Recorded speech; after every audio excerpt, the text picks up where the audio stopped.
Prince of peace, സമാധാനത്തിന്റെ പ്രഭു. വിശുദ്ധ വേദപുസ്തകം പറയുന്നു, ലോകവും അതിൻ്റെ മോഹവും ഒഴിഞ്ഞു പോകും, ദൈവ ഇഷ്ടം ചെയ്യുന്നവനോ എന്നേക്കും നിലനിൽക്കുന്നു. ദൈവ ഇഷ്ടം അറിയണമെങ്കിൽ വചനം അറിയണം. ജീവിതയാത്രയിൽ നിങ്ങളുടെ പാതയ്ക്ക് പ്രകാശമായി ഈ പ്രക്ഷേപണം ഇടയായിത്തീരട്ടെ. ബൈബിളിൽ പഴയ നിയമ കാലഘട്ടങ്ങളിൽ ഏകദേശം 6000 വർഷങ്ങൾക്ക് മുമ്പ് ജീവിച്ചിരുന്ന ഒരു നീതിമാനായ മനുഷ്യനായിരുന്നു നോഹ. നോഹയോട് ദൈവം പ്രസംഗിക്കുവാനായിട്ട് പറഞ്ഞു. നോഹ ദീർഘവർഷങ്ങൾ പ്രസംഗിച്ചു. വിഷയം ഇതാ വരുന്നു ന്യായവിധി, ഒരുങ്ങിക്കൊള്ളുക, രക്ഷപ്പെട്ടുകൊള്ളുക, ഞാൻ നിങ്ങൾക്ക് വേണ്ടി ഒരുക്കുന്ന ദൈവത്തിൻ്റെ കൽപ്പന പ്രകാരം പ്രിപ്പയർ ചെയ്യുന്ന പെട്ടകത്തിനകത്ത് കയറി അഭയം പ്രാപിച്ചുകൊള്ളുക. പക്ഷേ അന്നത്തെ ലോക മനുഷ്യർ അത് പാടെ ഉപേക്ഷിച്ചു, തള്ളിക്കളഞ്ഞു. യേശുക്രിസ്തു ലോകത്തിൽ ജീവിച്ചിരുന്നപ്പോൾ അന്നത്തെ നോഹയുടെ കാലത്തെക്കുറിച്ച് പറഞ്ഞു, മനുഷ്യപുത്രൻ്റെ വരവും നോഹയുടെ കാലത്തെ ലക്ഷണങ്ങളോടുകൂടെ തന്നെ ആയിരിക്കും. ആ ലക്ഷണങ്ങൾ കണ്ടു തുടങ്ങുമ്പോൾ എൻ്റെ വരവ് അടുത്തു എന്ന് നിങ്ങൾ മനസ്സിലാക്കണം. വേഗം വരുന്ന ക്രിസ്തുവിനെ പരിചയപ്പെടുത്തുന്ന വെളിപ്പാട് പുസ്തക പഠനത്തിലേക്ക് സ്വാഗതം.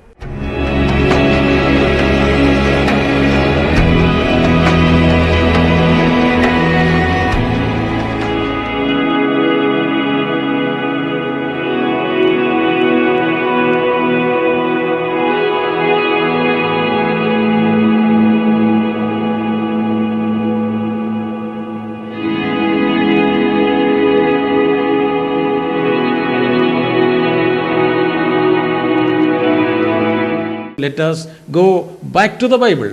കാരണം ബൈബിളിലാണ് ലോകത്തിൻ്റെ ഭാവി വളരെ വ്യക്തമായിട്ട് സുവർണ ലിപികളിൽ രേഖപ്പെടുത്തിയിരിക്കുന്നത്.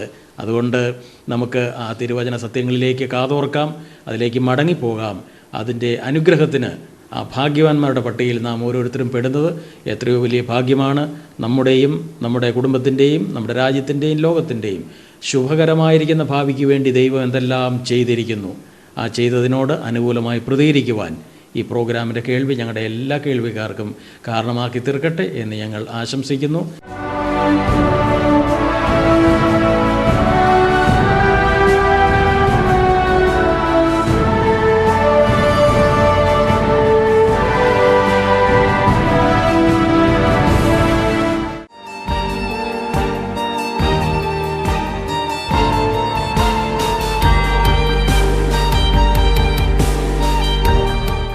ബൈബിളിലെ ഏറ്റവും ഒടുവിലത്തെ പുസ്തകമായിരിക്കുന്ന വെളിപ്പാട് പുസ്തക പഠനത്തിലേക്ക് നിങ്ങൾക്ക് വീണ്ടും സ്വാഗതമുണ്ട്. സാത്താൻ ഭരിക്കുവാൻ ആഗ്രഹിക്കുന്ന ഈ ലോകത്തിൽ ദൈവത്തിൻ്റെ പദ്ധതികളും ദൈവത്തിൻ്റെ മുൻകൂട്ടിയുള്ള പ്രവചനപ്രകാരമുള്ള കാര്യപരിപാടികളും നിവൃത്തിയാക്കുവാൻ രാജാവായി വേഗം വരുന്ന, ഒപ്പം തൻ്റെ ജനത്തെ ചേർക്കുവാൻ വേഗം വരുന്ന കർത്താവായ യേശുക്രിസ്തുവിൻ്റെ മനോഹരമായ ചിത്രം നമുക്ക് വരച്ചു കാണിക്കുന്ന വെളിപ്പാട് പുസ്തക പഠനത്തിൽ നമ്മളെ നയിക്കുവാനായിട്ട് വന്നിരിക്കുന്ന ജോൺ പി തോമസ് സാറിനെ ഞങ്ങൾ വളരെ സന്തോഷത്തോടുകൂടെ സ്വാഗതം ചെയ്യുകയാണ്. Thank you. ഇങ്ങനെയുള്ളൊരവസരം ദൈവം നമുക്ക് തരുന്നത് വലിയൊരു ഭാഗ്യമാണ്. ഇത് ദൈവത്തിൻ്റെ പദ്ധതിയാണ്, ദൈവത്തിൻ്റെ കാര്യപരിപാടിയാണ്. കഴിഞ്ഞ പ്രാവശ്യം നമ്മൾ പഠിച്ചത് 9-ാം അധ്യായം വരെയാണ്. 10-ാം അധ്യായം മുതലുള്ളതായിരിക്കുന്ന വിഷയങ്ങളാണ് നമുക്ക് ഇന്ന് ചിന്തിക്കുവാനായിട്ടുള്ളത്. ആ വിഷയത്തിലേക്ക് നമുക്ക് പ്രവേശിക്കുവാൻ പ്രാർത്ഥനാപൂർവ്വം ഇടയാകട്ടെ. ദൈവത്തിൻ്റെ നാമം മഹത്വപ്പെടട്ടെ. പ്രാർത്ഥനയോടുകൂടെ നിങ്ങൾ ഈ വചനങ്ങൾ കാതോർക്കുക. ദൈവത്തിൻ്റെ പരിശുദ്ധാത്മാവ് നിങ്ങളുടെ ഹൃദയങ്ങളോട് ശക്തമായി സംസാരിക്കുമാറാകട്ടെ. 10-ാം അധ്യായത്തിൽ നമ്മൾ പ്രധാനമായിട്ടും പഠിക്കുന്ന വിഷയങ്ങൾ ഏതൊക്കെയാണ് സാറേ? അത് ഒന്ന് 10-ാം അധ്യായത്തിലെ വിഷയം വളരെ രസകരമായ ഒരു വിഷയമാണ്. നമ്മൾ ആദ്യം അതിൻ്റെ പശ്ചാത്തലം ഓർക്കണം. നമ്മൾ കണ്ടു, സഭ മാറ്റപ്പെട്ട് കഴിഞ്ഞാൽ 3 സീരീസ് ഓഫ് ജഡ്ജ്മെൻറ്റ്സ് ആണ് ലോകത്തിൽ വരുന്നത്. ഒരു 7 മുദ്രയാൽ മുദ്രയിട്ടൊരു പുസ്തകം, ആ പുസ്തകം കർത്താവ് മേടിച്ച് ഓരോ മുദ്രകൾ പൊട്ടിക്കുമ്പോൾ അതിൻ്റെ ന്യായവിധി വരുന്നു. നമ്മളതിൽ പറഞ്ഞാൽ മുദ്രകൾ പൊട്ടിക്കുമ്പോഴുള്ള ന്യായവിധി. 7-ാമത്തെ മുദ്ര പൊട്ടിച്ചപ്പോൾ 7 കാഹളം ധ്വനിപ്പിക്കുവാൻ ദൂതന്മാർ നിൽക്കുന്നു. നമ്മൾ കഴിഞ്ഞ ക്ലാസ്സിൽ പഠിച്ചത് 6-ാമത്തെ ദൂതൻ ഊതുന്നവരെ നമ്മൾ ശ്രദ്ധിച്ചു. അതെ അതെ. അതായത് 9-ാം അധ്യായത്തിൻ്റെ 12-ാം വാക്യം നോക്കിയാട്ടെ. 9-ന്റെ 12-ാം വാക്യം, കഷ്ടം 1 കഴിഞ്ഞു, ഇനി 2 കഷ്ടം പിന്നാലെ വരുന്നു. 13-ാം വാക്യം, 6-ാമത്തെ ദൂതൻ ഊതി, അപ്പോൾ ദൈവസന്നിധിയിലെ സ്വർണ്ണപീഠത്തിന്റെ കൊമ്പുകളിൽ 6-ാമത്തെ ദൂതൻ ഊതിയപ്പോൾ സംഭവിച്ച നമ്മൾ പഠിച്ചു. ഇനി 7-ാമത്തെ ദൂതനാ ഊതേണ്ടത്. അതെ അതെ. പക്ഷെ 7-ാമത്തെ ദൂതൻ ഊതുന്നതിന് മുമ്പ് ചില കാര്യങ്ങൾ നമുക്ക് കാണിച്ചു തരികയാണ്. അതാണ് 10-ാം അധ്യായം. 7-ാമത്തെ ദൂതൻ ഊതുന്നത് 11-ാം അധ്യായത്തിന്റെ 15-ാം വാക്യത്തിലാണ്. അത് ഞാനൊന്ന് നോക്കിക്കോട്ടെ. നോക്കിയോ, 7-ാമത്തെ ദൂതൻ ശരിയാ ഊതിയപ്പോൾ ലോകരാജ്യത്ത് നമ്മുടെ കർത്താവിനും. 6 ദൂതന്മാർ, 6-ാമത്തെ ദൂതൻ ഊതിയ കഴിഞ്ഞാൽ 7-ാമത്തെ ദൂതനാ ഊതേണ്ടത്. നമ്മൾ കണ്ടു 6 മുദ്ര പൊട്ടിച്ചപ്പോൾ 7 കാഹളമുള്ള ദൂതന്മാർ വന്നു. 7ാമത്തെ കാഹളം ഊതുമ്പോൾ 7 ക്രോധകലശവുമായിട്ട് നിൽക്കുന്നു. അതോടുകൂടെ തീരുകയാണ്, ന്യായവിധി തീരുകയാണ്. അപ്പോൾ ഇവിടെ പക്ഷെങ്കിൽ ദൈവം ഒരു കാര്യം നമ്മൾക്ക് കാണിച്ചു തരികയാണ്. 6ാമത്തെ ദൂതൻ ഊതിക്കഴിഞ്ഞ് 7ാമത്തെ ദൂതൻ ഊതുന്നതിന് മുമ്പ് ഒരു പരന്തസിസ് ഇതിൻ്റെ ഇടയ്ക്ക് വന്ന് കയറിയതുപോലെ ഈ 10ാം അധ്യായവും 11ാം അധ്യായത്തിൻ്റെ 13 വരെയുള്ള വാക്യങ്ങളിലെ സംഭവങ്ങൾ നമുക്ക് വെളിപ്പെടുത്തി തരികയാണ്. അത് ശരി. അതിൽ ഈ 10ാം അധ്യായം ഒരു അല്പവിവാദം പലരുടെ മധ്യത്തിൽ സൃഷ്ടിച്ചിട്ടുണ്ട്. അതെന്തായിരിക്കാം? ഒന്നാമത് അതിന്റെ ആദ്യത്തെ വാക്യം ഒന്ന് വായിച്ചു നോക്കിയാട്ടെ. ബലവാനായൊരു മറ്റൊരു ദൂതൻ സ്വർഗത്തിൽ നിന്നിറങ്ങുന്നത് ഞാൻ കണ്ടു. അവൻ മേഘം ഉടുത്തും തലയിൽ ആകാശവില്ല് ധരിച്ചും മുഖം സൂര്യനെ പോലെയും കാൽ തുയ്ത്തൂണ് പോലെയും ഉള്ളവൻ. അടുത്ത വാക്യം കൂടെ നോക്കിയാൽ അവന്റെ കയ്യിൽ തുറന്ന ഒരു ചെറുപുസ്തകം ഉണ്ടായിരുന്നു. അവൻ വലങ്കാൽ സമുദ്രത്തിന്മേലും ഇടങ്കാൽ ഭൂമിയിലും വെച്ചു. സിംഹമലറും പോലെ അത്യുച്ചത്തിൽ ആർത്തപ്പോൾ 7 ഇടിനാദം മുഴങ്ങി. 7 ഇടിനാദം മുഴങ്ങിയപ്പോൾ ഞാൻ എഴുതുവാൻ ഭാവിച്ചു. എന്നാൽ 7 ഇടി മുഴങ്ങിയത് എഴുതാതെ മുദ്രയിട്ടേക്കായെന്ന് സ്വർഗത്തിൽ നിന്നും ഒരു ശബ്ദം കേട്ടു. സമുദ്രത്തിന്മേലും ഭൂമിമേലും നിൽക്കുന്നവനായി ഞാൻ കണ്ട ദൂതൻ വലങ്കൈ ആകാശത്തേക്ക് ഉയർത്തി, ഇനി കാലം ഉണ്ടാകുകയില്ല. 7ാമത്തെ ദൂതൻ കാഹളമൂതുവാനിരിക്കുന്ന നാദത്തിന്റെ കാലത്ത് ദൈവത്തിന്റെ മർമ്മം അവൻ തന്റെ ദാസന്മാരായ പ്രവാചകന്മാർക്ക് അറിയിച്ചു കൊടുത്തതുപോലെ നിവൃത്തിയാകുമെന്ന് ആകാശവും അതിലുള്ളതും ഭൂമിയും അതിലുള്ളതും സമുദ്രവും അതിലുള്ളതും സൃഷ്ടിച്ചവനായി എന്നേക്കും ജീവിച്ചിരിക്കുന്നവനെ ചൊല്ലി സത്യം ചെയ്തു. ഈ ഭാഗം ഒന്ന് ശ്രദ്ധിച്ചാട്ടെ. എന്താണ് ഇവിടെ വെളിപ്പെടുത്തിയിരിക്കുന്നത്? ഒന്നാമത് ഞാൻ ഓർപ്പിച്ചു, ദൈവദാസന്മാരുടെ മധ്യത്തിൽ തന്നെ ഒരു സംശയം ഉളവാക്കിയിട്ടുണ്ട്. ഇവിടെ പറയുന്നു ബലവാനായ മറ്റൊരു ദൂതൻ. ഇതൊരു ആക്ഷരിക ദൂതനാണോ മറ്റാരെങ്കിലും ആണോ?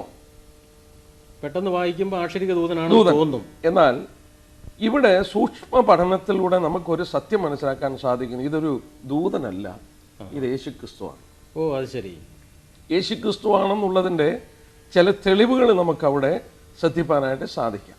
നമ്മൾ നോക്കിയാട്ടെ, ഇതിൻ്റെ 1ാം അധ്യായത്തിൻ്റെ 12 തൊട്ട് 16 വരെയുള്ള കർത്താവിൻ്റെ വർണ്ണന നമ്മൾ കണ്ടല്ലോ. പത്മോസിൽ വെച്ച് യോഹന്നാൻ തിരിഞ്ഞു നോക്കിയപ്പോൾ മുഖം സൂര്യനെ പോലെ ഇങ്ങനെയുള്ള കർത്താവിനെ കണ്ടില്ലേ? മഹത്വ വർണ്ണന. ഇവിടെ 1ാം വാക്യം ഒന്നുകൂടെ ഒന്ന് സൂക്ഷിച്ചു നോക്കിയേ. ബലവാനായൊരു മറ്റൊരു ദൂതൻ സ്വർഗത്തിൽ നിന്നിറങ്ങുന്നത് ഞാൻ കണ്ടു. അവൻ മേഘമുടുത്തു, തലയിൽ ആകാശവില്ലും ധരിച്ച്, മുഖം സൂര്യനെ പോലെയും കാൽ തീത്തൂണ് പോലെയും ഉള്ളവൻ.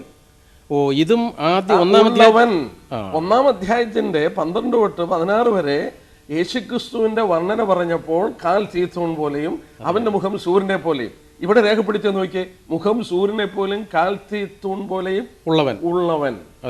അവനാണ് ഇതെന്നാണ് ഇവിടെ പറയുന്നത്. അത് തീർത്ത് ഇവിടെ പറയുന്നില്ലേ? അത് കൃത്യമായിട്ട് പറയുന്നു. ഇനി 2ാമതൊരു കാര്യം നോക്കിയാട്ടെ. 2ാം വാക്യത്തിൽ അവന്റെ കയ്യിൽ ചെറിയൊരു പുസ്തകം തുറന്നിരുന്നു. അവൻ വലങ്കാൽ സമുദ്രത്തിന്മേലും ഇടങ്കാൽ ഭൂമിയിലും വെച്ചു. അവന്റെ കയ്യിലെ പുസ്തകം തുറന്നിരിക്കുക. നമ്മൾ കണ്ടില്ലേ, തുറക്കാത്തൊരു പുസ്തകമല്ലേ 4-5 അധ്യായത്തിൽ വെച്ച് അവൻ മേടിക്കുന്നത്. ആ പുസ്തകം തുറപ്പാനും അതിന്റെ മുദ്ര പൊട്ടിപ്പാനും യോഗ്യനായ ആരെയും കാണായികയാൽ അവൻ കരഞ്ഞു. കരഞ്ഞപ്പോൾ യഹൂദ ഗോത്രത്തിന്റെ സിംഹവും ദാവീദിന്റെ വേരുമായവൻ പുസ്തകവും അതിന്റെ മുദ്ര തുറപ്പാൻ യോഗ്യൻ എന്ന് പറഞ്ഞ് കർത്താവ് ആ പുസ്തകം ചുരുൾ മേടിച്ച് പൊട്ടിക്കുകയാണ്. ഈ പുസ്തകം ഇപ്പൊ അവന്റെ കയ്യിലിരിക്കാം. അത് തുറന്നു, 7 മുദ്രയും തുറന്ന് അവന്റെ കയ്യിൽ ആ പുസ്തകം ഇരിക്കുക. നമ്മൾ വെളിപാട് ദിവസം 1ാം അധ്യായത്തിന്റെ ആദ്യത്തെ 7 വാക്യത്തിൽ അത് വായിക്കുന്നുണ്ട്. Now it is open. 2ാമത് നമ്മൾ വായിക്കുന്നുണ്ട്, 7 ഇടിനാദം മുഴക്കിയപ്പോൾ എഴുതുവാൻ ഭാവിച്ചു. മാത്രമല്ല 2ാം വാക്യത്തെ വീണ്ടും വായിക്കുന്നു. അവന് 7ാം വാക്യം നോക്കിയാട്ടെ, സത്യം ചെയ്തതായിട്ട് വായിക്കുന്നുണ്ട്. ആകാശവും അതിലുള്ളതും ഭൂമിയും അതിലുള്ളതും സമുദ്രവും അതിലുള്ളതും സൃഷ്ടിച്ചവനായി എന്നേക്കും ജീവിച്ചിരിക്കുന്നവനെ ചൊല്ലി സത്യം ചെയ്തു. ദൂതന്മാർ ഒരിക്കലും സത്യം ചെയ്യുന്നതായിട്ട് ബൈബിളിൽ കാണുന്നില്ല. നമ്മൾ ഓർക്കണം, ദൈവം മനുഷ്യനോട് സത്യം ചെയ്യുന്നുണ്ട്, ദൈവം മനുഷ്യനോട് ഉടമ്പടി ചെയ്യുന്നുണ്ട്, മനുഷ്യനും ദൈവത്തോട് സത്യം ചെയ്യുന്നുണ്ട്. ഇവിടെ ഈ സത്യം ചെയ്യുന്ന ദൂതനല്ല, ദൂതന്മാർ സത്യം ചെയ്യുന്നതായിട്ട് ബൈബിളിൽ രേഖപ്പെടുത്തിയിട്ടില്ല, ചെയ്തില്ല. വീണ്ടും നമ്മൾ ആ 3ാം വാക്യത്തില് വായിക്കുന്നുണ്ട്, ഇവന്റെ ശബ്ദം സിംഹം അലറും പോലെ ആർത്തു. സിംഹം അലറും പോലെ ഇവൻ യഹൂദയുടെ സിംഹമാണ്, യഹൂദയുടെ സിംഹമാണ്. ഇതിന്റെ തുടർച്ചയായിട്ട് പറഞ്ഞു വരുന്നതാണ് 11ാം അധ്യായം. അതിന്റെ 3ാം വാക്യത്തിൽ അന്ന് ഞാൻ എന്റെ 2 സാക്ഷികൾക്ക് വരം നൽകും. അത് കർത്താവിനല്ലാതെ മറ്റാർക്കും പറയാനായിട്ട് സാധിക്കരുത്. It's a definite proof. എന്റെ 2 സാക്ഷികൾക്ക് വരം നൽകും. അവർ 1260 ദിവസം 3 വർഷം രട്ടെടുത്തും കൊണ്ട് അവര് അവിടെ സാക്ഷിക്കും എന്നുള്ളതാണ് പറയുന്നത്. 1-ാം വാക്യത്തിൽ വീണ്ടും നമ്മൾ വായിക്കുന്നു, മേഘമുടുത്തും തലയിൽ ആകാശവില്ല് ധരിച്ചും. മേഘമുടുത്തും, ആകാശമേഘങ്ങളെ വാഹനമാക്കി അവൻ വരും. മുഖം സൂര്യനെ പോലെയുള്ളവൻ, കാൽ തീൽത്തൂൺ പോലെ ഉള്ളവൻ. അപ്പോൾ ഇവിടെ ഈ പഠനത്തിൽ നിന്ന് നമുക്ക് ഒരു കാര്യം വ്യക്തമാകുന്നു. 10-ാം അധ്യായത്തിൽ നമ്മൾ ഓർക്കണം, യോഹന്നാൻ കണ്ടത് രേഖപ്പെടുത്താൻ ആവശ്യപ്പെട്ടു. യോഹന്നാൻ ഈ സംഭവങ്ങളൊക്കെ കാണുമ്പോൾ യോഹന്നാൻ അങ്ങ് എഴുതുകയാണ്.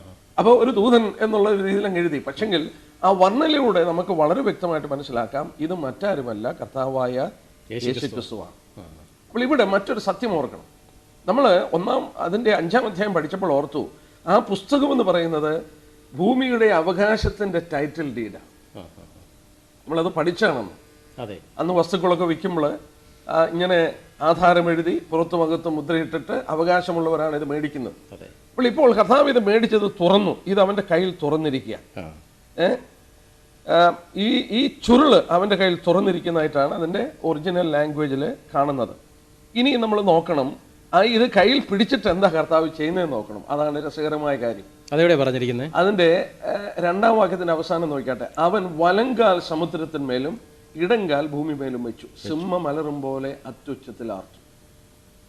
ഇതെന്തിനാ ഇങ്ങനെ വെച്ച്? ഒരു കാലെടുത്ത് കടലിന്മേലും വെച്ചു, ഒരു കാലെടുത്ത് ഭൂമിമേലും വെച്ചു. ഒരിക്കൽ സാത്താൻ അവൻ്റെ കയ്യിൽ അവൻ്റെ അടുത്ത് വന്നു. ലൂക്കോസ് 4:5-6 വാക്യം. ഭൂമിയും അതിൻ്റെ മഹത്വം ഒക്കെ കാണിച്ചു പറഞ്ഞു, ലോകരാജ്യങ്ങളുടെ മഹത്വം എന്നെ വീണെന്ന് നമസ്കരിച്ചാൽ തരാമെന്ന് പറഞ്ഞു. നമ്മൾക്ക് ഈ നാട്ടിൻപുറത്തൊരു ചെറിയ കാര്യമുണ്ട്. ചെറിയ കാര്യമല്ല, ഈ വസ്തുക്കളൊക്കെ മേടിക്കുമ്പോൾ അതൊക്കെ എഴുതി കഴിയുമ്പോൾ ഇത് കയറി കൈവശപ്പെടുത്താനായിട്ട് ചെന്ന് തെങ്ങുണ്ടെങ്കിൽ അതിൻ്റെ കൊലയൊക്കെ ഒന്ന് വെട്ടും, അല്ലെങ്കിൽ ചില ഫലങ്ങളൊക്കെ എടുക്കും.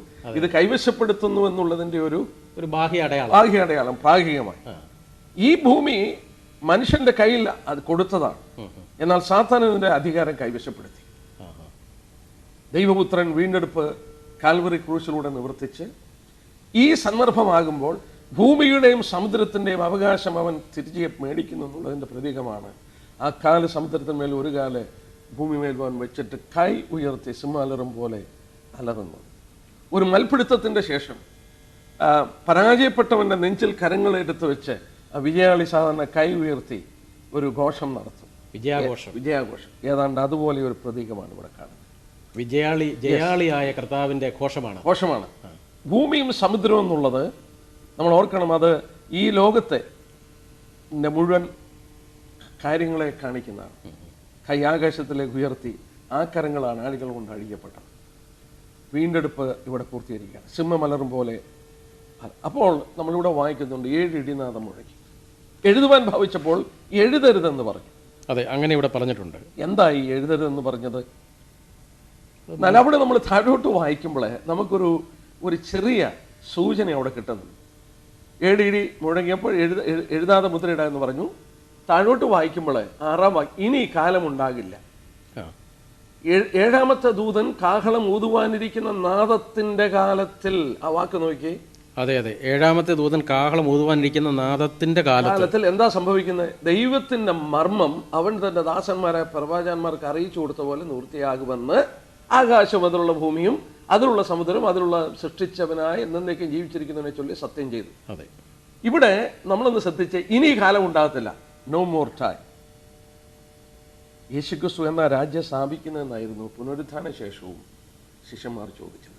നീ രാജ്യം എപ്പോഴാണ് സ്ഥാപിക്കുന്നത്? അതെ, എല്ലാ യുഗങ്ങളിലും ഈ പുതിയ നിയമ കാലഘട്ടങ്ങളിൽ ഉടനീളം യേശുക്രിസ്തുവിന്റെ രാജ്യം എപ്പോൾ സ്ഥാപിക്കുമെന്ന് തൻ്റെ ജനം, വിശ്വസ്തന്മാർ കാത്തിരിക്കുകയാണ്. സമയമായോ? അതിനുവേണ്ടി കാത്തിരിക്കുക, സഭ കാത്തിരിക്കുകയാണ്. ഈ സന്ദർഭത്തിൽ വരുമ്പോൾ ഇനി കാലം ഉണ്ടാകത്തില്ല. എന്നാൽ അവിടെ രേഖപ്പെടുത്തി ഓർക്കണം, എപ്പോഴാന്നുള്ളത് അവിടെ വെളിപ്പെടുത്തിയിട്ടുണ്ട്. എപ്പോഴാണ്? 7-ാമത്തെ ദൂതൻ കാഹളം ഊതുവാനിരിക്കുന്ന നാദത്തിന്റെ കാലത്തിൽ, ആ ശബ്ദത്തിന്റെ കാലത്തിൽ. നമ്മൾ ഓർക്കണം, 7-ാമത്തെ കാഹളം ഊതുമ്പോൾ അതിൽ നിന്ന് 7 ക്രോധകലശം വരും. അപ്പൊ 7-ാമത്തെ കാഹളം ഊതിനോടുള്ള ബന്ധത്തിൽ ഈ രാജ്യം കടന്നു വരുമെന്നുള്ളതാണ് ഇവിടെ വെളിപ്പെടുത്തിയിരിക്കുന്നത്. 7-ാമത്തെ മുദ്ര പൊട്ടിച്ചപ്പോൾ 7 കാഹളം വന്നു. 7-ാമത്തെ കാഹളത്തിൽ നിന്ന് 7 ക്രോധകലശം വരും. ക്രോധ കലശങ്ങളാണ്, ബൗൾ, അതായത് വലിയ വായ, ഒരു കൂജ പോലല്ല. എന്തിനാ വലിയ വായുടെ പാത്രം കാണിച്ചിരിക്കുന്നത്? ന്യായവിധിയുടെ ഭയങ്കരത്വം അല്ലേ? അത് ഭയങ്കരത്വം തന്നെയല്ല, പൂജയിൽ നിന്ന് നമ്മൾ തിരിച്ചൊഴിക്കുകയാണെങ്കിൽ കുറേശ്ശെ സമയമെടുക്കും. ഇത് പെട്ടെന്ന് അങ്ങ് ഒഴിച്ചു തീർക്കും. എന്ന് പറഞ്ഞാൽ 7ാമത്തെ കാൾ ഊതിക്കഴിഞ്ഞാൽ പിന്നീട് സമയം ഒട്ടുമില്ല, തപ്പെന്ന് അത് തീരും, ആ മർമ്മം നിവർത്തിക്കപ്പെടും. ദൈവത്തിന്റെ ന്യായവിധി വളരെ പെട്ടെന്ന് പിന്നെ ലോകത്തിലേക്ക് വരികയും അവസാനത്തെ കാര്യങ്ങൾ വന്നിട്ട് ഇവിടെ നമ്മൾ രേഖപ്പെടുത്തിയ പോലെ തന്റെ പ്രവാചകന്മാർക്ക് അറിയിച്ചു കൊടുത്തതുപോലെ ദൈവത്തിന്റെ മർമ്മം വെളിപ്പെടുത്താത്തൊരു സത്യമാണ് എപ്പോഴാണ് അവൻ രാജ്യം സ്ഥാപിക്കുന്നത്. അതിന്റെ സമയവും ഡേറ്റും ഒന്നും വെളിപ്പെടുത്തിയിട്ടില്ല. പക്ഷെ ഇത് ഊതിക്കഴിയുമ്പോൾ അത് നിവർത്തിക്കപ്പെടുമെന്ന് ഇവിടെ പ്രത്യേകാലെ നമുക്ക് വെളിപ്പെടുത്തുകയാണ്. അതാണ് അവിടെ പറഞ്ഞിരിക്കുന്ന ഒരു മാർമികമായ സത്യം. അപ്പോൾ കാലം വളരെ സമാഗതമാകുന്നു എന്നുള്ളതായിരിക്കുന്ന ഒരു ലക്ഷണങ്ങൾ നമ്മൾ ലോകത്തിൽ കാണുമ്പോൾ സഭ വാസ്തവത്തിൽ വളരെ പ്രത്യാശയോടുകൂടെ ഈ കാര്യങ്ങളെ നോക്കിയിരിക്കേണ്ടതാണല്ലേ? തീർച്ചയായിട്ടും അവരെന്നും കാത്തിരിക്കണം. എന്നാൽ കാര്യങ്ങൾ മുന്നോട്ട് ഗമിക്കുന്ന കാണുമ്പോൾ വളരെ ഉണർന്നിരിക്കണം. ദൈവം ഒരു കാര്യം ആഗ്രഹിച്ചു, എപ്പോഴാണ് കർത്താവ് വരുന്നതെന്ന് വെളിപ്പെടുത്തിയിട്ടില്ല. സമയമോ ഡേറ്റോ മാസമോ ഒന്നും പറഞ്ഞിട്ടില്ല. അതിന്റെ കാരണം എന്താണെന്ന് ചോദിച്ചാൽ we should expect him any time. We should be ready any time. എപ്പോഴും അവനെ കാത്തിരിക്കണം, ഉണർന്നിരിക്കണം. കഥകിന് വന്ന് മുട്ടിയ ഉടൻ തുറന്നു കൊടുക്കുന്ന ദാസന്മാരെ പോലെ. വാസ്തവത്തിൽ ഈ കർത്താവായ യേശുക്രിസ്തുവിൻ്റെ മഹത്വമാണ് ഈ 10-ാം അധ്യായത്തിൻ്റെ ആദ്യം തന്നെ നമ്മൾ കാണുന്നത്.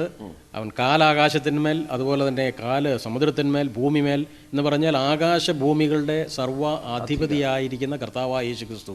അവിടുന്ന് എത്ര ഉന്നതൻ, എത്രയോ വലിയവനാണ്. അവിടുന്നാണ് ഈ ഭൂമിയുടെ അധിപതി.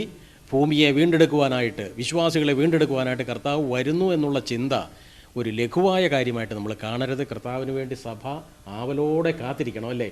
നമ്മളെ തന്നെ ഒരുക്കുകയും ഇതിന് ഞാൻ ഒരുങ്ങിയിട്ടുണ്ടോ, നിന്റെ ദൈവത്തെ എതിരേൽക്കുവാൻ നീ ഒരുങ്ങിക്കൊള്ളുക എന്നുള്ള സന്ദേശം ഗൗരവമായിട്ട് നമ്മൾ എടുക്കണമെന്ന് ഞാൻ ചിന്തിക്കുകയാണ്. അതെ, ദൈവം നമുക്ക് ഇന്ന ദിവസം കർത്താവ് വരുമെന്ന് ആർക്കും പ്രവചിക്കാനും ഒക്കത്തില്ല, വെളിപ്പെടുത്തിയിട്ടുമില്ല. അങ്ങനെ പ്രവചിച്ച് ഒത്തിരി പേര് വഞ്ചിക്കപ്പെട്ടിട്ടുമുണ്ട്. അത് ദൈവം എന്തുകൊണ്ടാണ് അത് അങ്ങനെ വെച്ചെന്ന് ചോദിച്ചാൽ, ദൈവസഭ എപ്പോഴും കാത്തിരിക്കും. നമ്മൾ സഭാചരിത്രം പഠിച്ചാൽ ആദ്യത്തെ 300 വർഷം സഭ അവർ ജീവിച്ചിരിക്കുമ്പോൾ കർത്താവ് വരുമെന്ന് കാത്തിരുന്നു, അപ്പോസ്തലന്മാരുൾപ്പെടെ. അവരങ്ങനെ പ്രതീക്ഷിച്ചത് കൊണ്ട് അവരുടെ ജീവിതത്തിന്റെ വ്യത്യാസം കണ്ടു. ഒരുപാട് ഉത്സാഹികളും വിശുദ്ധരുമായിരുന്നു. ബ്രദർ ബിഹേവ് ചെയ്യുന്നത് ബ്രദർ വിശ്വസിക്കുന്നതിനെ ആസ്പദമാക്കിയ. എൻ്റെ മുന്നിൽ ഇനി അധികം സമയമില്ല, എൻ്റെ കർത്താവ് ഉടനെ വരുമെന്നൊരു ചിന്ത എന്നെ ഭരിക്കുകയാണെങ്കിൽ ഈ ലോകം ചപ്പും ചവറുമായിട്ട് ഞാൻ കാണും, ഇതൊന്നും വിലയില്ലാതാകും. മാത്രമല്ല എൻ്റെ കർത്താവിന് വേണ്ടി ഞാൻ എത്രയോ പ്രയോജനകരമായിട്ട് ജീവിക്കും. എൻ്റെ ഒരു അടുത്ത സ്നേഹിതൻ വിദേശത്ത് നിന്നും എയർപോർട്ടിൽ വന്നിറങ്ങുന്നു എന്ന വാർത്ത കേട്ട് ഞാനതിനു വേണ്ടി ഒരുക്കം ചെയ്യുന്നു എന്ന് പറഞ്ഞാൽ ഇറങ്ങുന്നതിന് 1-2 മണിക്കൂർ മുമ്പ് ഞാൻ എയർപോർട്ടിൽ കാണും. അതെ, അദ്ദേഹത്തെ സ്വീകരിക്കാൻ തയ്യാറായിട്ട് ഞാൻ കാണും എന്ന് പറഞ്ഞതുപോലെ നമ്മുടെ കർത്താവായ യേശുക്രിസ്തുവിൻ്റെ ആഗമനം വളരെയധികം സമാഗതമായിരിക്കുന്നു എന്നുള്ള സന്ദേശം നമ്മൾ ഈ വെളിപ്പാട് പുസ്തക പഠനത്തിലൂടെ കേട്ടുകൊണ്ടിരിക്കുകയാണ്. നമുക്കൊരുങ്ങാം, മറ്റുള്ളവരെ ഒരുക്കാം, നമ്മൾ തന്നെ ഒരുങ്ങുകയും മറ്റുള്ളവരെ ഒരുക്കുകയും ചെയ്യുന്ന വളരെ ബദ്ധപ്പാടേറിയ തിരക്കുകേറിയ ശുശ്രൂഷകളിൽ നമ്മൾ ഏർപ്പെടണം, വിശ്വസ്തരായിട്ട് ഏർപ്പെടണം. അന്യോന്യം മല്ലിടാനും വഴക്കടിക്കാനുള്ള സമയമല്ലിത് എന്നുള്ളത് നമ്മൾ അറിഞ്ഞ് കർത്താവിന് വേണ്ടി നമ്മുടെ ജീവിതത്തെ ഏൽപ്പിച്ചു കൊടുക്കാം അല്ലേ? അതെ. ഓക്കെ, ഈ സംഭവം നമ്മുടെ കർത്താവായ യേശുക്രിസ്തുവിൻ്റെ ഈ വലിയ മഹത്വം ഇവിടെ കാണിക്കുന്നുണ്ടെന്നുള്ളത് ശരിയാണ്. എന്നാൽ തുടർന്ന് ആ പുസ്തകത്തിൻ്റെ നമുക്ക് 8-ാം വാക്യം തുടങ്ങുന്നു 11-ാം വാക്യം വരെ വായിക്കാം.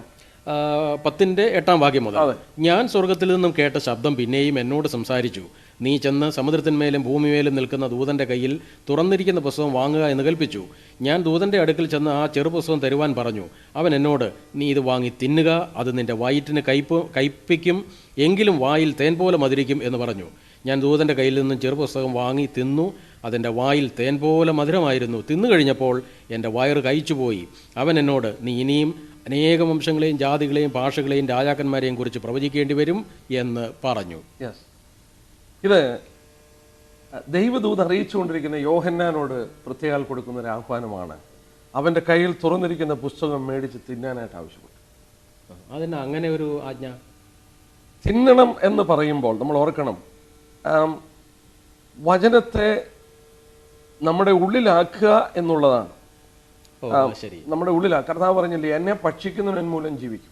യോഹന്നാന്റെ വിശേഷത്തിൽ അങ്ങനെ പറയുന്നുണ്ട്. നിങ്ങളുടെ പിതാക്കന്മാർ മന്ന ഭക്ഷിച്ചു, മരുഭൂമിയിൽ അവർ മരിച്ചു, എന്നാൽ എന്നെ ഭക്ഷിക്കുന്നവൻ മൂലം ജീവിക്കും. നമുക്ക് കർത്താവിനെ തിന്നാൻ ഒക്കത്തില്ല. അതിന്റെ അർത്ഥം അപ്രോപ്രിയേറ്റ് ചെയ്യുക, അവനെ നമ്മുടെ സ്വന്തമാക്കുക, അവനെ വിശ്വസിക്കുക, അവനെ നമ്മുടെ ഭാഗമാക്കുക.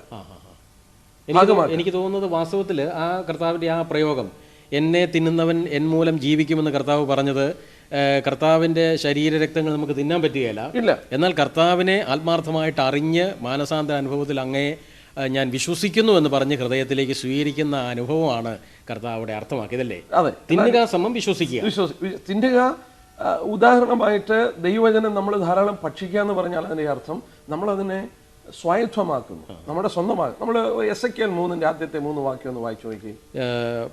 എസെക്കിയേൽ പ്രവചനം പഴയ നിയമത്തിൽ ഇതുപോലൊരു പ്രയോഗം നമ്മൾ അവിടെ കാണുന്നു. എസെക്കിയേൽ പ്രവചനം 3-ാം അധ്യായത്തിന്റെ ആദ്യത്തെ 3 വാക്യം. എസെക്കിയേൽ പ്രവചനം 3-ാം അധ്യായത്തിന്റെ ആദ്യത്തെ 3 വാക്യങ്ങൾ. അതെ, അത് ഞാൻ വായിക്കാം. അവൻ എന്നോട്, മനുഷ്യപുത്ര, നീ കാണുന്നത് തിന്നുക, ഈ ചുരുൾ തിന്നിട്ട് ചെന്ന് ഇസ്രായേൽ ഗൃഹത്തോട് സംസാരിക്കുക എന്ന് കൽപ്പിച്ചു. ഞാൻ വായ തുറന്നു, അവൻ ആ ചുരുൾ എനിക്ക് തിന്മാൻ തന്നു. എന്നോട്, മനുഷ്യപുത്ര, ഞാൻ നിനക്ക് തരുന്ന ഈ ചുരുൾ നീ വയറ്റിൽ ആക്കി ഉദരം നിറയ്ക്ക എന്ന് കൽപ്പിച്ചു. അങ്ങനെ ഞാനത് തിന്നു, അത് വായിൽ തേൻ പോലെ മധുരമായിരുന്നു. അതെ, നമ്മളിപ്പം കണ്ട പോലെയുള്ള ഒരു സംഭവം അല്ലയോ എസെക്കിയേൽ പ്രവാചകനോടും പറയുന്നത്? അതെ, അതേ കാര്യം തന്നെയാണ്. അതെ, നമ്മൾ ഓർക്കണം, ദൈവദാസന്മാരെ സംബന്ധിച്ച് നമ്മൾ ഈ വചനം ധ്യാനിക്കുമ്പോൾ, നമ്മുടെ സ്വായത്തമാക്കുമ്പോൾ നമ്മുടെ വായിക്ക് വളരെ മധുരമാണ്. എന്നാൽ അത് ഡൈജസ്റ്റ് ചെയ്യുമ്പോൾ നമുക്ക് പലപ്പോഴും കയ്പിൻ്റെ അനുഭവം ഉണ്ടാവും. ന്യായവിധിയെക്കുറിച്ചും നമ്മുടെ സ്വന്തം കുറവുകളെക്കുറിച്ചും മനസ്സിലാക്കുമ്പോഴും പൗലോസ് ഞാൻ അനന്യനാണെന്ന് പറഞ്ഞ മനുഷ്യൻ അല്പം കഴിഞ്ഞ് പറഞ്ഞ തന്നെ, അയ്യോ ഞാൻ അരിഷ്ട മനുഷ്യനാണ്. എന്തുകൊണ്ടാണ് അങ്ങനെ പറയാൻ കാരണം? ദൈവത്തെ കൂടുതൽ നമ്മൾ അടുത്തറിയുമ്പോൾ ശൂന്യമി പറഞ്ഞ പോലെ ഞാൻ കറുത്തവളാണ്, അവൻ്റെ പ്രകാശത്തിന് മുന്നിൽ അവന് അയോഗ്യയായ ഒരാളാണ് ഞാനെന്നുള്ളത് എനിക്ക് തോന്നുന്നു. ആത്മീയമായിട്ട് നമ്മൾ വളരുമ്പോൾ മാത്രമേ നമുക്ക് ആ അനുഭവം ഉണ്ടാകത്തുള്ളൂ. തീർച്ചയായിട്ടും എനിക്ക് തോന്നുന്നത് നമ്മൾ വിവിധ ശുശ്രൂഷകളിൽ ഏർപ്പെട്ടിരിക്കുന്നവർക്ക് പറ്റിയ ഒരു പ്രമാദമെന്ന് പറയുന്നത്, ദൈവത്തെ കൂടുതൽ നമ്മൾ അടുത്തറിയുന്നുണ്ടെങ്കിൽ ആ ദൈവം എത്ര ഉന്നതനാണ്, എത്ര വിശുദ്ധനാണ്, ഞാൻ എത്ര കുറവുള്ളവനാണല്ലേ, ഞാൻ എത്രയോ അയോഗ്യനാണ്, എന്നാൽ കർത്താവ് എന്നെ ഈ ശുശ്രൂഷയിൽ ആക്കി വെച്ചിരിക്കുന്നു. കർത്താവിൻ്റെ മഹത്വം പ്രാപിച്ച് താഴ്മയോടെ എളിമയോടെ ഇടയ ശുശ്രൂഷ ചെയ്യുവാനായിട്ട് നമുക്ക് സാധിക്കണം. അതാണ് നേതൃത്വത്തിൻ്റെ ലക്ഷണം, ആത്മീയത്വത്തിൻ്റെ ലക്ഷണം. അതിൽ ഏറ്റവും പ്രധാനമായി ഞങ്ങളെ വചനത്തിൻ്റെ ശുശ്രൂഷകന്മാരാക്കിയിരിക്കുന്നു എന്നൊരു പ്രയോഗം പുതിയ നിമിത്തമുണ്ട്. വചനത്തിൻ്റെ ശുശ്രൂഷകന്മാർ വചനം ഭക്ഷിക്കണം. യെരമ്യാവ് 15:16 പ്രവാചകൻ പറയുന്നുണ്ട്, ഞാൻ നിന്റെ വചനങ്ങളെ കണ്ടെത്തി ഭക്ഷിച്ചിരിക്കുന്നു, നിന്റെ വചനം എനിക്ക് സന്തോഷവും എൻ്റെ ഹൃദയത്തിന് ആനന്ദവുമാണ്. എത്രയോ വലിയൊരു നല്ല അനുഭവമാണ് അതല്ലേ? യെസ്, നമ്മുടെ കർത്താവ് പറഞ്ഞു, മനുഷ്യൻ അപ്പം കൊണ്ട് മാത്രമല്ല എൻ്റെ വായിൽ നിന്ന് വരുന്ന, ദൈവത്തിൻ്റെ വായിൽ കൂടി വരുന്ന സകല വചനം കൊണ്ടും ജീവിക്കുന്നു. അവിടെയും അപ്പം കൊണ്ടല്ല, അപ്പം ഭക്ഷിക്കാനുള്ളതാണ്. എന്നാൽ ദൈവത്തിൻ്റെ വായിൽ നിന്ന് വരുന്ന സകല വചനവും അവൻ ഭക്ഷിക്കുന്നവനായി തീരുകയാണ്. തീർച്ചയായിട്ടും ഈ ദൈവത്തിൻ്റെ വചനത്തിൻ്റെ ആ ശക്തിയും ദൈവവചനത്തിന് മാത്രമുള്ള പ്രത്യേകതയുമാണ് ആ വാക്യത്തിൽ നമ്മൾ മനസ്സിലാക്കുന്നത്. അതെ, ദൈവത്തിൻ്റെ വചനം വളരെ മാധുര്യമുള്ളത്.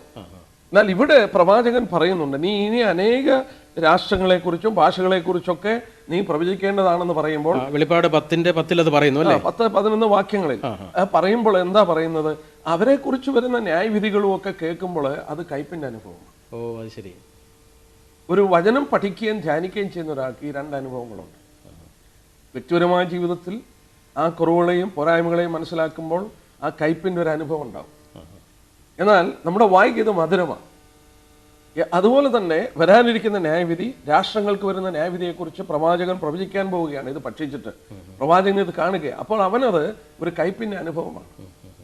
തീർച്ചയായിട്ടും ദൈവം തന്നിരിക്കുന്ന ദൈവത്തിൻ്റെ മാറ്റമില്ലാത്ത അരുളപ്പാടുകൾ നമ്മൾ പഠിക്കുമ്പോൾ നമ്മുടെ ജീവിതത്തിന് വളരെ മധുരതരമായിരിക്കും, നമ്മുടെ ജീവിതം നന്നാകും, ആത്മീയമായിട്ട് നമ്മൾ വളരണം. ഒപ്പം ലോകത്തിന് വരാനിരിക്കുന്ന അതിഭയങ്കരമായ ന്യായവിധിയെ ഓർത്ത് സങ്കടപ്പെടുകയും നശിക്കുന്ന ലോകത്തിന് വേണ്ടി പ്രാർത്ഥിക്കുകയും പക്ഷപാതം ചെയ്യുകയും അവരെ ഈ കർത്താവായ യേശുക്രിസ്തുവിൻ്റെ മഹത്വം പരിചയപ്പെടുത്തുവാൻ നമ്മൾ തയ്യാറാകുകയും ചെയ്യണം. ഇല്ലെങ്കിൽ നമ്മൾ ലോകത്തിലെ ഏറ്റവും വലിയ ബുദ്ധിയില്ലാത്ത മനുഷ്യരുടെ കൂട്ടത്തിൽ നമ്മൾ പെടുമല്ലേ?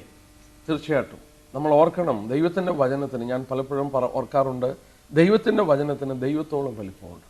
Praise the Lord. ദൈവത്തിൻ്റെ വചനമാണ്. മനുഷ്യൻ അപ്പം കൊണ്ട് മാത്രമല്ല, ദൈവത്തിൻ്റെ വായിൽ നിന്ന് വരുന്ന സകലവചനം കൊണ്ട് ജീവിക്കും. നോക്കുക, ഈ വചനമാണ് നമ്മുടെ ഭക്ഷണമായി മാറേണ്ടത്. ദൈവം എടുത്തുപയോഗിച്ചിട്ടുള്ള ദൈവദാസന്മാരാരാ?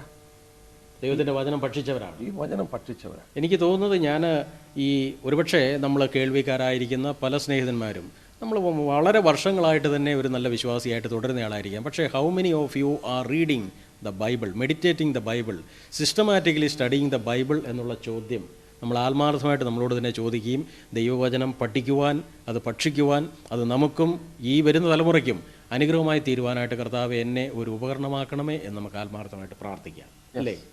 ലോകാന്ത്യത്തെ പറ്റിയുള്ള ബൈബിളിന്റെ മുഴുവൻ പ്രവചനങ്ങളും കോർത്തിണക്കി അക്കവും പുള്ളിയും ഇട്ട് വിശദീകരിക്കുന്ന, ഒടുവിൽ എന്ത് ഭവിക്കും എന്ന് വിശദമാക്കുന്ന 13 മണിക്കൂർ ദൈർഘ്യമുള്ള ഒരു മനോഹര MP3 CD, അന്ത്യനാഴിക.